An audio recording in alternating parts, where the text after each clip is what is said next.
سائمہ اس کو اپنی لائن پر اپنی اس لائن پر لانا چاہتی تھی کہ جوان بیٹے کو یہ بھی محسوس نہ ہو کہ اس کی ماں اس کی توہین کر رہی ہے۔ یہ سب کچھ اقصیٰ کا کیا دھرا ہے۔ ایاز چلتا ہوا کرسی پر بیٹھ گیا تو سائمہ بھی اس کے ساتھ والی کرسی پر بیٹھ گئی۔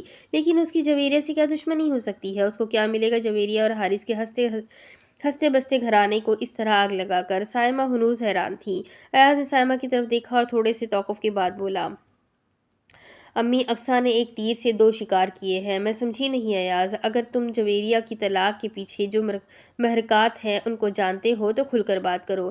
سائمہ کی پریشانی فطری تھی۔ ہم نے جسٹس صاحب کے گھر کا نمک کھایا ہے۔ اگر جویریہ بیٹی کی طلاق میں یا میری اولاد ملوث ہوئی تو میں زندگی بھر اس محسن سے نظر نہیں ملا سکوں گی۔ ایاز ٹھنڈی آہ بھرتا ہوا بولا، ایسا کچھ بھی نہیں ہے امی، آپ کو پریشان ہونے کی ضرورت نہیں ہے۔ تو پھر میری بے چینی کیوں بڑھتی جا رہی ہے؟ مجھے کیوں لگتا ہے کہ میں جج صاحب کے سامنے شرمندہ ہو گئی ہوں؟ سائمہ کی آنکھوں میں آنسو دیکھ کر وہ تڑپ اٹھا اور اس کو پہلے دن سے لے کر جویریہ کی طلاق تک تمام باتیں بتانے لگا۔ اس نے یہ بھی بتایا کہ اقصیٰ اس کو اپنی زلفوں کا اسیر بنانا چاہتی تھی۔ اس نے انکار کیا تو دھمکیاں بھی دیتی تھی، اور جویریہ نے اقصیٰ کو سکندر نامی ملازم کے کوارٹر میں آتے جاتے دیکھ کر حارث سے شکایت کی اور اقصیٰ کے کمرے میں ڈرگس کے پیکٹ بھی چیک کیے۔ لیکن اقصیٰ نے خود کو بچانے کے لیے جو تیر چلایا وہ ٹھیک نشانے پر لگا۔ اس نے بتایا کہ وہ اچانک بازار میں مطربہ اور جویریہ سے ملا تو حارث نے اس کی اس ملاقات کو ایک بہت بڑا ایشو بنا کر جویریہ کو طلاق دے دی، جبکہ ایاز کا ایسا کوئی بھی مقصد نہ تھا اور اس کو بھی جویریہ کی طلاق سے کافی دکھ ہوا ہے۔ سائمہ عجیب سی کیفیت میں مبتلا ہو کر اس کو دیکھے جا رہی تھی۔ امی، میں کہیں بھی کبھی بھی جویریہ سے اس نیت سے نہیں ملا ہوں کہ میں اس سے محبت کرتا ہوں، بلکہ ہمیشہ یہی دعا کی ہے کہ وہ جس کی ہو چکی ہے اسی کے ساتھ خوش رہے۔ کیا اس بات کا جویریہ کو علم تھا کہ تم اس سے محبت کرتے ہو؟ سائمہ نے سوال پوچھا تو سر ہلاتا ہوا بولا، جی امی، اس کو معلوم ہے۔ اور تمہاری محبت کا حارث کو بھی معلوم ہے؟ نہیں امی، حارث نے تو محض اقصیٰ کے کہنے پر اپنا تیر استعمال کر کے جویریہ کی اس محبت اور یقین کو گھائل کیا ہے جو وہ حارث پر کرتی تھی۔ ایاز اپنی صفائی میں بولا تو سائمہ نے پرسکون سانس خارج کی اور بولی، ساری زندگی حارث نعمان کے لیے یہ غلط فیصلہ پچھتاوا بن جائے گا۔ وہ اس عذاب سے کبھی بھی نہیں نکل سکے گا جس میں وہ اپنی بوا کے کہنے پر پھنس چکا ہے۔ سائمہ کا عجیب سا لہجہ سن کر ایاز کو حیرت ہوئی تھی، مگر وہ کچھ بھی نہ بولا۔ تمہیں ہسپتال جانا چاہیے تھا۔ میں آج ضرور جاؤں گا امی، وہ حوصلہ کرتا ہوا بولا۔ کیا وہ سب لوگ تمہیں اس طلاق کا ذمہ دار سمجھتے ہیں؟ سائمہ کو ابھی تک بصیر احمد کے اعتماد پر یقین کی جو فکر لاحق تھی وہ اس کے الفاظ سے ظاہر ہو رہی تھی۔ پتہ نہیں امی، انیکا نے بھی کچھ واضح نہیں بتایا ہے۔ اس بار ایاز بھی پریشان تھا۔ تم شام کو جا کر ہسپتال میں جویریہ سے ملو اور پھر جج صاحب سے ضرور ملنا۔ سائمہ کا حکم بھی تھا اور الفاظ میں التجا بھی شامل تھی۔ وہ اٹھتی ہوئی بولی، میں نہیں چاہتی کہ وہ میری طرف سے متنفر ہو اور مجھ پر احسان فراموشی کے فکرے کسے جائے۔ یہ کہہ کر وہ کچن کی طرف بڑھ گئی۔ ایاز کو کھانا بھی تو دینا تھا۔ ایاز کھانا کھا کر گھر سے نکل آیا تھا۔ اس نے ہسپتال جا کر جویریہ سے ملنے کا فیصلہ کیا تھا۔ وہ جج صاحب اور انصر احمد کے ساتھ ساتھ جویریہ کے سامنے بھی اپنی پوزیشن کلیئر کرنا چاہتا تھا۔ اس کی سمجھ میں نہ آ رہا تھا کہ وہ بات کہاں سے شروع کرے گا، لیکن وہ اپنی ماں کی 25 سالوں سے بنی ہوئی عزت کو ایک غلط فہمی کی بھیٹ نہ چڑھنے دینا چاہتا تھا۔ اس نے مصمم ارادہ کر کے ہسپتال کا گیٹ کراس کیا اور پوچھتا ہوا جویریہ کے کمرے تک پہنچ گیا تھا۔ اس کو خلاف توقع وہاں پر کوئی بھی نظر نہ آیا تھا۔ شاید ثانیہ بیگم اور بصیر احمد گھر چلے گئے ہوں، کیونکہ وہ مسلسل 2 دن اور 2 راتوں سے وہیں تھے اور انصر احمد بھی اپنی ڈیوٹی پر تھا۔ لیکن جویریہ کو بیڈ پر اکیلے لیٹے دیکھ کر اس کو دکھ بھی ہوا، کیونکہ وہ جس کرب اور دکھ میں مبتلا تھی اس لمحہ اس کے پاس کمی نہ کسی کو تو ضرور ہونا چاہیے تھا۔ جویریہ کی نظر دروازے کی طرف ہی لگی ہوئی تھی۔ شاید اس کو حارث نعمان کی طرف سے اس بات کا انتظار تھا کہ وہ بیٹے کی وفات پر اس سے ہمدردی کا اظہار ضرور آئے گا، لیکن شاید نعمان عزت کے گھر سے کوئی بھی نہ آیا تھا۔ اس کی منتظر نگاہیں پتھر کی لگنے لگی تھی۔ اس کو اپنی کوکھ کے اجڑنے کا بہت صدمہ تھا اور پھر اب تو اس کی زندگی ہی اجڑ کر رہ گئی تھی۔ ہنستا بستا گھر ایک ہی دن میں شک کی دیمک نے اس طرح چاٹ لیا تھا کہ اس کا وجود ٹکڑوں میں بکھرا پڑا تھا۔ وہ ان لمحات کو یاد کر کے آنسو بہاتی بہاتی پتھر کی ہو گئی تھی۔ ایاز کو کمرے میں داخل ہوتا دیکھ کر وہ چونک کر رہ گئی۔ وہ دروازے میں ہی ایک مجرم کی طرح کھڑا رہا اور دروازہ بھی کھلا ہی رہنے دیا تھا۔ مجھے افسوس ہوا، ایاز کو الفاظ چننے میں دشواری ہو رہی تھی۔ تمہارے ساتھ اتنا بڑا سانحہ ہو گیا، یہ سب تقدیر کے فیصلے ہوتے ہیں۔ وہ ٹھہر ٹھہر کر الفاظ ادا کر رہا تھا، لیکن جویریہ کے وجود میں کوئی حرکت نہ ہو رہی تھی۔ صرف اس کے بدن پر پڑا ہوا کمبل اس بات کا پتہ دیتا تھا کہ وہ زندہ ہے اور سانس لے رہی ہے۔